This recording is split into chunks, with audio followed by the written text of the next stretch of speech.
Indo Greek से, और जिन्हें हम लोग इंडो बैक्ट्रियंस भी कहते हैं। ठीक है, इसमें हम लोग को मेनांडर के बारे में याद रखना है। ठीक है, Menander was a Indo Greek ruler जिनकी कैपिटल सगल और सकल जिसे कहते हैं, this is modern Sialkot Pakistan में। ठीक है, वो सियालकोट से रूल करते थे मेनांडर। और मेनांडर पर नॉर्मली एक क्वेश्चन बहुत पूछा गया है पहले भी commonly, and that question was the book Milind Panho. ठीक है, मेनांडर इंडिया में आते हैं और वो आगे तक गंगा वैली में एंटर करते हैं, तो he met a Buddhist monk, his name was Nagasena. ठीक है, वो नागसेन से मिलते हैं और उनसे बहुत इन्फ्लुएंस होके ही अडॉप्टेड बुद्धिज्म। तो उन्होंने नागसेन से जो क्वेश्चन पूछे बुद्धिज्म के बारे में, वो dialogue between Menander and Nagasena is contained in the book Milind Panho. Exam में क्वेश्चन पूछते हैं Milind Panho is related to which of the following religious orders, तो हमें मालूम होना चाहिए that is a book related to Buddhism. उसमें वो पूछते हैं कि मिलिंद कौन है। दिस मिलिंद पन्हो का मतलब होता है मिलिंद के प्रश्न। तो Milind is Menander, and Milind ने किससे क्वेश्चन पूछे, तो that was Nagasena, he was a Buddhist monk. ठीक है, सेम टाइम पर इंडो ग्रीक्स के अलावा इंडिया में जो फॉरेन डायनेस्टीज हैं, इंडो ग्रीक्स भी हैं, तो इंडो पार्थियंस और पहलवास जिन्हें हम लोग कहते हैं वो भी हैं। इंडो पार्थियंस और पहलवास ये कांधार या फिर गांधार जिसे कहते हैं वहां पर रूल कर रहे थे, और इनमें एक रूलर हुए हैं गोंडोफर्निस, जिनके बारे में हमें पढ़ना है। मतलब डायनेस्टीज तो ये फॉरेन डायनेस्टीज हैं, उनमें बहुत सारे रूलर्स होंगे, लेकिन जो मेन रूलर हैं वो है गोंडोफर्निस। यहाँ इंडो ग्रीक्स में मेनांडर के बारे में हम लोग को जरूर मालूम होना चाहिए। इंडो पार्थियंस और पहलवास ऑफ कांधार जो है उनमें गोंडोफर्निस है। गोंडोफर्निस के टाइम पर इंडिया में 1st सेंचुरी एडी में पहली बार कोई क्रिश्चियन मिशनरी इंडिया आए थे, सेंट थॉमस। ठीक है, Saint Thomas the first Christian missionary in India came during the reign of Gondophernes. इसके अलावा कांधार में तख्ते-बाही इंस्क्रिप्शन है, Takht e Bahi inscription of Kandahar is attributed to Gondophernes. ठीक है, दरअसल एग्जाम में ऐसा डायरेक्टली हम ये ना सोचें कि हमारे से क्वेश्चन, हमको ये मालूम होना चाहिए कि क्वेश्चन कैसे पूछे जाते हैं।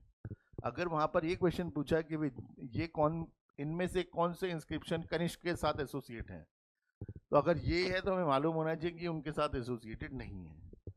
ठीक है, तो कैसे हम उसमें से सेग्रीगेट करेंगे कुछ चीज़ों को और फिर अपना आंसर सेलेक्ट करेंगे, ये हम लोग की ये आर्ट आनी चाहिए।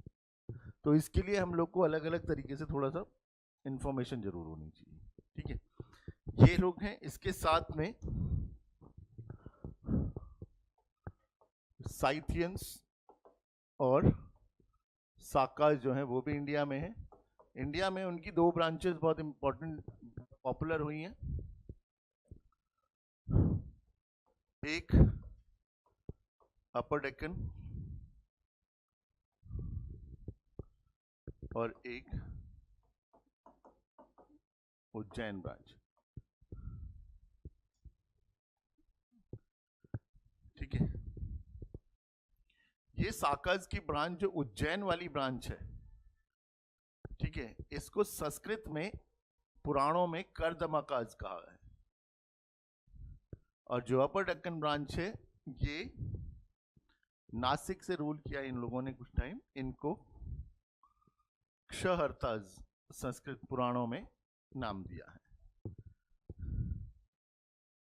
ठीक है, क्षहर्ताज और कर्दमकाज हम लोग को ध्यान में रखना कौन लोग हैं। ठीक, क्षहर्त टर्म जो है वो साकाज से रिलेटेड है और ये लोग नासिक में रूल करते थे। ये जो उज्जैन में कर्दमकाज हैं, इनमें ये सबसे लंबी चलने वाली ब्रांच है साकाज की इंडिया में, और they ruled up to 388 AD. ठीक है, इसी ब्रांच में एक रूलर हुए हैं रुद्रदामन। ठीक है, Rudradaman adopted the title of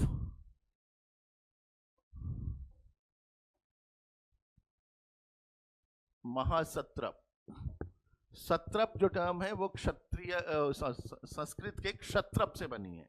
क्षेत्र का हेड इज क्षत्रप एंड सत्रप उसका थोड़ा सा डिजेनरेटेड फॉर्म है। तो रुद्रदामन ही अडॉप्टेड द टाइटल ऑफ महासत्रप। और रुद्रदामन जो है वो फेमस है for his Junagadh rock inscription. Junagadh में एक चट्टान है जिस पर 3 इंस्क्रिप्शंस लिखी हुई हैं, one by Ashoka, one by Rudradaman and other third one by Skandagupta, Gupta period में। तीनों इंस्क्रिप्शन एक ही चट्टान पर हैं। जूनागढ़ रॉक इंस्क्रिप्शन जो है रुद्रदामन की वो बहुत फेमस है because it is the first inscription written in Sanskrit. ये संस्कृत की पहली इंस्क्रिप्शन है एंड इज डेटेड 150 AD। ठीक है, ये याद में रखना है हम लोग को। इस पूरे उसमें रुद्रदामन की लड़ाई सातवाहनों के साथ भी होती है। साकाज वर इन क्लैश विद सातवाहनास आल्सो। ठीक है, तो उसमें उसका पूरा डिटेल में मेंशन है कि इस इंस्क्रिप्शन में कि उन्होंने किस किस को कैसे कैसे डिफीट किया। ये सब चीजें रुद्रदामन की, और ये इंस्क्रिप्शन याद में रखनी है। जूनागढ़ रॉक इंस्क्रिप्शन, रॉक एक ही है, उसी पर अशोका की भी इंस्क्रिप्शन है, उसी पर रुद्रदामन की भी इंस्क्रिप्शन है, और तीसरी साइड पर स्कंदगुप्त की भी इंस्क्रिप्शन है। इसके अलावा बाकी और ऐसे ये इनमें शहरता इस पर कोई क्वेश्चन होता नहीं है। नाहापाणा एक रूलर हुए हैं मेनली, जिनका सातवाहनास के साथ थोड़े टाइम के लिए क्लैश नजर आता है। तो ये संस्कृत में पुराणों में हम लोग को क्षहरताओं के नाम से मिलते हैं। और उज्जैन में कर्दमकाज हैं। साकाज लंबे टाइम तक रूल करते रहे हैं, 1st सेंचुरी AD से लेकर के और 388 तक। इसमें जो लास्ट रूलर होंगे रुद्रसिम्हा III, उनको चंद्रगुप्त सेकंड या चंद्रगुप्त विक्रमादित्य ने डिफीट किया था। ठीक है, ये डायनेस्टी जो 388 में खत्म हो रही है, it was finished off by Chandragupta Vikramaditya. और वो भी अकेले नहीं, उनकी डॉटर जो है वो वहां वाकाटका डायनेस्टी में उनकी शादी हुई थी, तो दोनों ने अलायंस किया और तब इनको डिफीट किया था। यहीं से 388 AD यही टाइम है जब 4th सेंचुरी खत्म हो रही है और इंडिया में सेंटर ऑफ पावर जो है वो चेंज हो रहा है। ठीक है, इसको भी समझना है कि सेंटर ऑफ पावर पहले कहां था और अब कहां जा रहा है। तो जब से हम लोग हिस्ट्री को पढ़ रहे हैं, Indian history formally started with Magadh. ठीक है, और मगध की कैपिटल थी पाटलिपुत्र। तो इंडिया में सेंटर ऑफ पावर जो है वो पाटलिपुत्र में था, लेकिन ये और लगातार वहीं रहेगा। इस दौरान जब गुप्ताज रूल करने आएंगे, उस समय पर वो सेंटर ऑफ पावर धीरे से शिफ्ट हो जाएगा उज्जैन। चंद्रगुप्त विक्रमादित्य जी ने कहते हैं हम लोग, Chandragupta second, he made Ujjain his second capital. तो ये अब धीरे धीरे उसके बाद पाटलिपुत्र और उसके आसपास के इलाकों में डिक्लाइन शुरू हो जाएगा। अब बाकी सेंटर ऑफ पावर्स उनका इमर्जेंस शुरू हो रहा है। ठीक है, तो अब उज्जैन जो है वो इंडिया में सेंटर ऑफ पावर बन के वो राइज होगा। इसके साथ एक और फॉरेन डायनेस्टी जो बहुत पॉपुलर है और वो है कुशानस। ठीक है, कुशानस के बारे में ऐसा कहते हैं कि they belong to a big large tribal group belonging to China that was named Yuezhi. ठीक है, तो एक यूची ट्राइबल ग्रुप था which inhabited the north western part of China in 2nd century BC।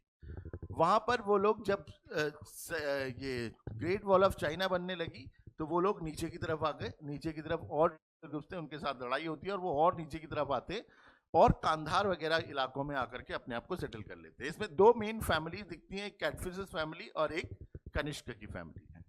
तो कैटफिश जो पहली है वो है कैटफिशिस 1। कैटफिशिस फैमिली में ये याद में रखना है, ये कुशानस जो है वो फॉरेन के हैं और चाइनीज ओरिजिन के हैं। They belong to a big large tribal group called Yuezhi. उसमें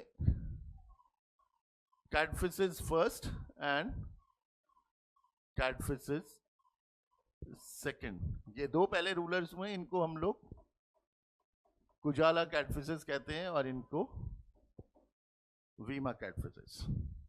ठीक है, शुरुआत में इन दोनों ने इंडिया में 15 एडी से लेकर के और 78 एडी के आसपास तक उन्होंने इंडिया में अपने आप को एस्टेब्लिश किया। और दरअसल कैडफिसेस फर्स्ट जो है वो फर्स्ट कुशान रूलर हैं जिन्होंने गोल्ड कॉइन्स इशू करे। सेकंड, ठीक है, फर्स्ट के टाइम पर कोई गोल्ड कॉइन नहीं मिलता, लेकिन यहां कैडफिसेस सेकंड के टाइम पर गोल्ड कॉइन्स मिलने लगेंगे। ये क्या इंडिकेट करता है? गोल्ड कॉइन्स जो होते हैं वो इंडिकेट करते हैं किसी भी टेरिटरी, किसी भी एम्पायर की प्रोस्पेरिटी। दरअसल शुरुआत में वो काबुल कश्मीर वैली तक थे कैडफिसेस फर्स्ट के टाइम पर, लेकिन जो कैडफिसेस सेकंड है वीमा कैडफिसेस, उन्होंने कुशानास को एक्सपैंड करके गंगा वैली तक ले आए, तो प्रोस्पेरिटी ऑटोमेटिकली बढ़नी थी। और वो इंडिकेट होती है in the issuance of gold coins by him. उसमें ये आप किसी न्यूमिस्मैटिक्स की कोई बुक पढ़ेंगे, उसमें हम लोग को ये कैडफिसेस सेकंड का कॉइन मिलेगा जिसमें शिव जी नजर आएंगे विद हिज ट्राइडेंट त्रिशूल है, उनके साथ उनका नंदी बैल भी होगा। तो इसका मतलब वो शेवाइट थे। ठीक है, ये कॉइन बहुत पॉपुलर है, न्यूमिस्मैटिक्स की कोई पुरानी किताब आप देखोगे तो सब जगह हमको ये कॉइन मिलेंगे। तो ये शेवाइट है। लेकिन उनके बाद एक रूलर आ रहे हैं हमारे यहाँ पर जो सबसे पॉपुलर होंगे कुशानाज में, and that was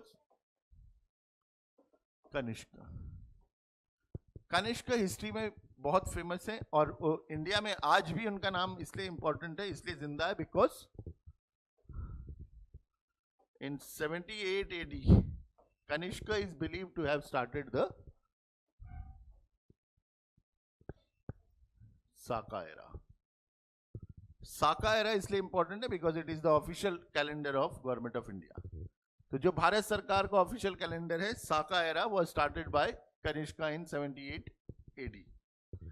Buddhist councils, ये कनिष्का जो हैं वो बुद्धिस्ट थे, और जो बुद्धिस्ट काउंसिल्स हुई हैं, 4 काउंसिल हुई हैं, उनमें से जो 4th बुद्धिस्ट काउंसिल है that was held in 78 AD at Kundalvan in Kashmir, and that was during the reign of Kanishka only. ठीक है, इस समय पर जो काउंसिल हो रही है 4th बुद्धिस्ट काउंसिल, उसमें प्रेसिडेंट जो थे वो थे बसुमित्र, और बाकी सब में हम लोग एक एक, जैसे फर्स्ट सेकंड थर्ड काउंसिल्स हैं तो एक एक हम लोग वहां पर प्रेसिडेंट पढ़ा करते हैं। पहली वाली में महाकश्यप थे, दूसरी वाली में क्या सबा सबाकामी, तीसरे वाली में मोगालीपुत्र, इधर चौथी वाली में बसुमित्र है, लेकिन उनके साथ एक वाइस प्रेसिडेंट भी हैं, and he was Ashwaghosh. Kanishka adopted Buddhism under the influence of Ashwaghosh. He was again a very important Buddhist monk also. ठीक है, दरअसल कनिष्क का रेन जो है वो उनकी he was a great conqueror। ऐसा मानते हैं कि एंशिएंट टाइम्स में वही एक ऐसे एम्परर थे जिन्होंने कॉन्क्वेस्ट करते हुए इंडिया की बाउंड्री चाइना तक पहुंचा दी थी। He is believed to have defeated the Chinese army and conquered 3 provinces. ठीक है, 3 provinces चाइनीज उन्होंने कॉन्कर कर लिए थे। एक वो कॉन्करर हैं, इसका मतलब उनका बड़ा टेरिटरी उन्होंने इंडिया में पंजाब से यूपी, मालवा, राजस्थान तक का इलाका उन्होंने पूरा कॉन्कर किया कनिष्क ने। लेकिन इसके साथ साथ विदेशों में भी, चाइना में भी उनकी बाउंड्री एक्सटेंड करती थी, कॉन्करर है। इसके साथ साथ उनका reign was also known for the rise of और the flourishing of Gandhara and Mathura school of art. ठीक है, तो 2 स्कूल जो हैं आर्किटेक्चर के, गांधार और मथुरा स्कूल, वो भी इसी समय पर अपने जेनिथ पर हैं। प्लस ये टाइम जो है वो और इंपॉर्टेंट है क्योंकि बुद्धिज्म में एक ट्रांसफॉर्मेशन हो रहा है। बुद्धिज्म को हम लोगों ने जब पीछे पढ़ते हैं तो बुद्धिज्म के राइज होने के लिए एक बड़ा इंपॉर्टेंट फैक्टर था, and that was the language. वो कॉमन मैन की लैंग्वेज में प्रीच कर रहे हैं बुद्ध, पाली, ठीक है, और वही चल रही है फिर बुद्धिज्म की जो ऑफिशियल लैंग्वेज थी दैट वाज पाली। वैदिक लिटरेचर संस्कृत में था जो कॉमन मैन की लैंग्वेज नहीं रही, तो पाली में उन्होंने प्रीच किया। आम आदमी की भाषा में प्रीच करेंगे तो पॉपुलर तो होना ही था, लेकिन ये टाइम ऐसा है जब अब धीरे से शिफ्ट हो रहा है, अब Sanskrit was going to become the official language of Buddhism also, और यही एक फैक्टर बनेगा for the decline of Buddhism in India. ठीक है, बुद्ध चरित बुक लिखी जाएगी बाय अश्वघोष, which is the biography of Buddha in Sanskrit poetries like Ramayana. It is compared with Ramayana in subject, style and matter. वो इतना इंपॉर्टेंट संस्कृत टेक्स्ट है जो अश्वघोष ने लिखा, और यहां से बुद्धिज्म की किताबें अब संस्कृत में मिलने लग जाएंगी। ठीक है, सिमिलरली कनिष्क के कोर्ट में नागार्जुन भी थे, जो एक अगेन बुद्धिस्ट मॉन्क है, जिनको हम लोग इंडियन आइंस्टाइन के नाम से भी जानते हैं, because he gave that theory of relativity in 1st century AD। ठीक है, उन्होंने ही बताया कि कैसे ये सोलर एक्लिप्सेस, सोलर सिस्टम, ये जो लोग कहां कहां पर है, ठीक है, ये सब चीजें उस समय पर उन्होंने बताई। ठीक है, वो हमें वो भी देते हैं, क्या कहते हैं, नागार्जुन गेव दैट शून्यवाद।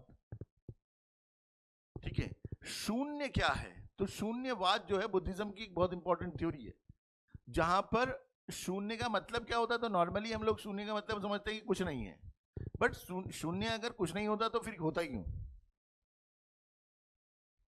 ठीक है, अगर शून्य का मतलब कुछ नहीं होता तो फिर कुछ नहीं होता, बट शून्य का मतलब according to Nagarjuna is not कुछ नहीं, it is something.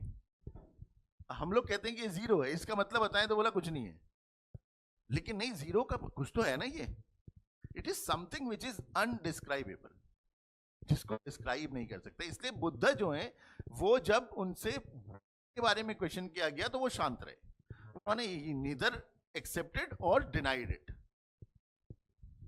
According to Nagarjuna, that was शून्य, and that is शून्यवाद। ठीक है, तो नागार्जुन, बसुमित्र, जो पुरानी जितने भी बुद्धिस्ट टेक्स्ट हैं, सूत पीटक, विनय पीटक, उन पर कमेंट्री लिख रहे हैं, Mahavibhasha Shastra, which is considered as encyclopedia of Buddhism. फिर कनिष्क के टाइम पर ही चरक संहिता लिख रहे हैं, जो इतने बड़े फिजिशियन थे, और इसके अलावा सुश्रुत संहिता भी लिखी गई है जो एक सर्जरी पर बुक है। प्लस हम लोग ये भी देखते हैं कि उनके जो मिनिस्टर थे, prime minister माथर, he was again a man of very great intelligence. वो कनिष्क के टाइम पर ओवरऑल हर फील्ड में डेवलपमेंट देखने को मिल रहा है, लेकिन कनिष्क के बाद उनकी डायनेस्टी में ऐसा कोई बड़ा रूलर हुआ नहीं, और ये डायनेस्टी विटनेस द डिक्लाइन।